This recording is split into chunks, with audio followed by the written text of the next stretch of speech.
Now you begin to lose the present moment internally when the place you want to get to, whatever that may be, whether it's tomorrow or in 5 years' time, or even 5 minutes from now, you lose the present moment and your state of mind becomes somewhat or very dysfunctional when whatever goal you have or destination you have in the future occupies more of your attention than the present moment.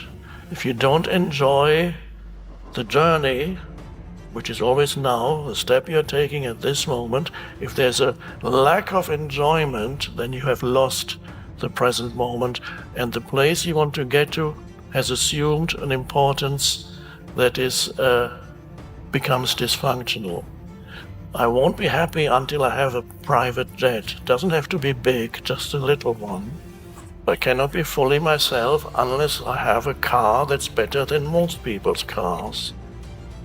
And so you strive towards that, and in the meantime, you're not happy, because you're striving towards a place that promises some form of fulfillment, whether you call it happiness or having arrived, or this weird expression in the English language, making it.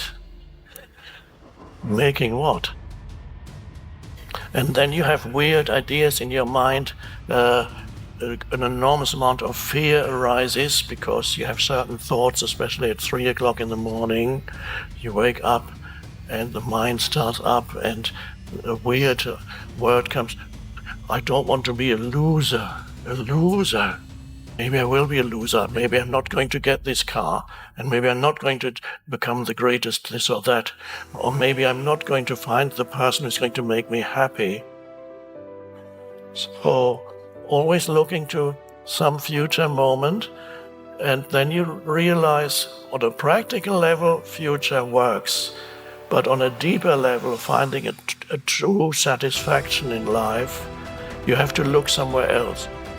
Eckhart believes, what is the future that never appears, that can completely occupy our attention to such an extent that we lose the most important thing in life, and that is to be at home with yourself in the present moment, to feel where you are, to feel a connectedness with being.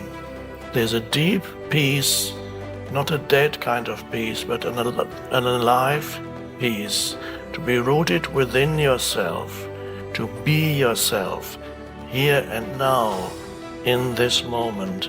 If you don't find the true meaning of present moment, of the now, then you live flitting around the surface of life.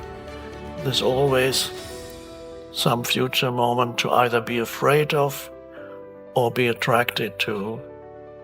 No matter what situation you go into, no matter who you are with, and no matter what you achieve in life, always this sense of insecurity, of fear, of insufficiency, of some underlying sense of lack or something not quite right, always it resurfaces sooner or later, and usually sooner. Many human beings who have achieved it, I've met quite a few, that was quite interesting, who in the eyes of the world had everything and they were unhappy. Now, the thing we need to recognize is no matter what you achieve, there's nothing wrong with achievement.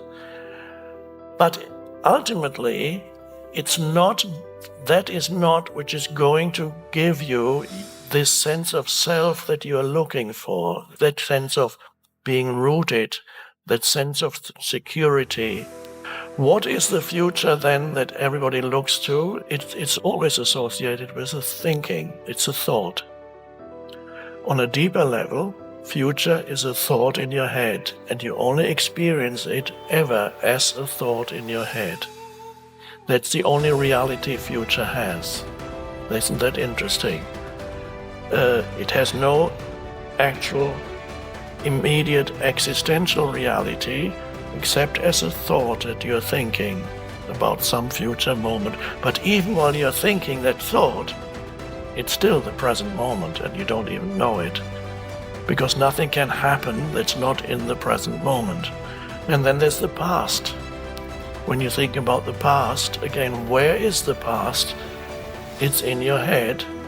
It's a thought in your head, or a sequence of thought in your head.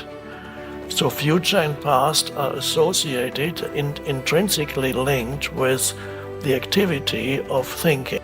So what in your life, as you pursue a goal, another way of approaching it is to ask yourself, if you are not really enjoying, while you pursue the goal, whatever it is in your life, if you're not really enjoying the doing because you are so focused on becoming and achieving and arriving at this future point, that the enjoyment of the doing is greatly diminished or disappears completely, because all you want to do is arrive, but you're not there yet. That's the nature of stress, how stress arises. Stress means there is a continuous focus on the next moment. So you are torn away, and this is produced by the human mind through thinking. You are torn away internally from the present moment into a non-existent, because future never exists except as a thought. You are torn into this so-called future, which is a never land, because it can never arrive. You can never reach the future, because the moment it becomes reality in your life, it's the present moment. So by having this mindset, always the moment your attention goes fully into the present moment, you have withdrawn attention from becoming and doing, and what arises is the being dimension.